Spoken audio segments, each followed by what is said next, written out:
Unbelievable mistake in the last 6 months. In fact, I've done a lot of research on this. The lockdowns will go down as one of the worst decisions ever made in the history of our country, bar none.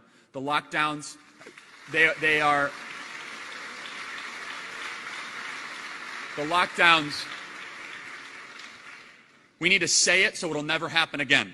I'm going to say some things that some people might deem controversial, but whatever. The lockdowns are a luxury of the rich. If you have money, you can survive a lockdown. If you don't, you have to fight and barely get by. Every metric we have for a declining society is up. Every metric. Because of these lockdowns, 150 million more people worldwide will go into extreme poverty. 150 million people worldwide. Because we decided to shut off global supply chains, shut off the movement of people, goods, and services. 15,000 scientists just signed the Barrington Declaration that said the lockdowns are the greatest threat to human health. They say it's all about safety and health. The lockdowns are hurting people. These are not victimless crimes.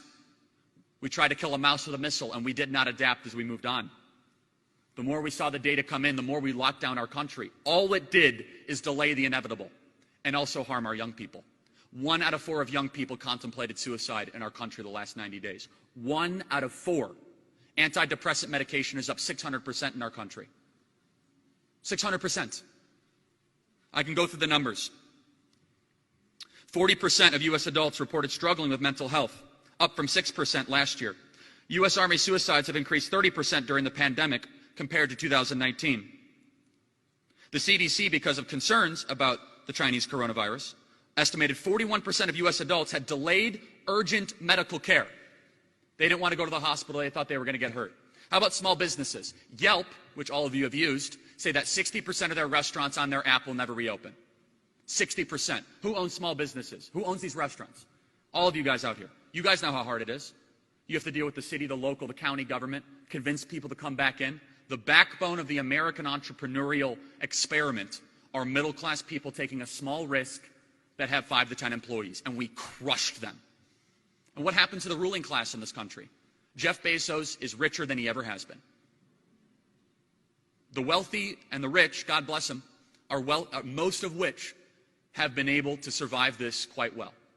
It is the collectivist class that has been calling the shots in this country that hurt the little guy through these lockdowns. And they say, well, it's to stop the spread. That's a lie. Never would you ever be able to stop the spread. You're just delaying the inevitable. You could temporarily slow it, you could temporarily stunt it, but it gave people false confidence in something that actually hurt real human beings.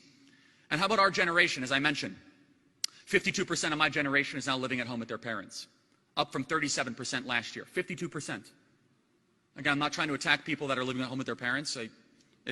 Some people have no choice. They have no financial choice. So we have a generation that the average student loan debt per borrower is $31,000 per borrower, that then graduates college with very little to any skill, most times, and I'm happy to build out the whole college issue, to then enter a country where we tell them, just go work harder. Go work harder. Oh, I'm sorry, we shut down the country the last 9 months. And what we are playing with right now in Western society, if we do not fully reopen our economies and fully reopen our schools, will be irreparable damage to the backbone of our republic that will only give license to a socialist demagogue to get power.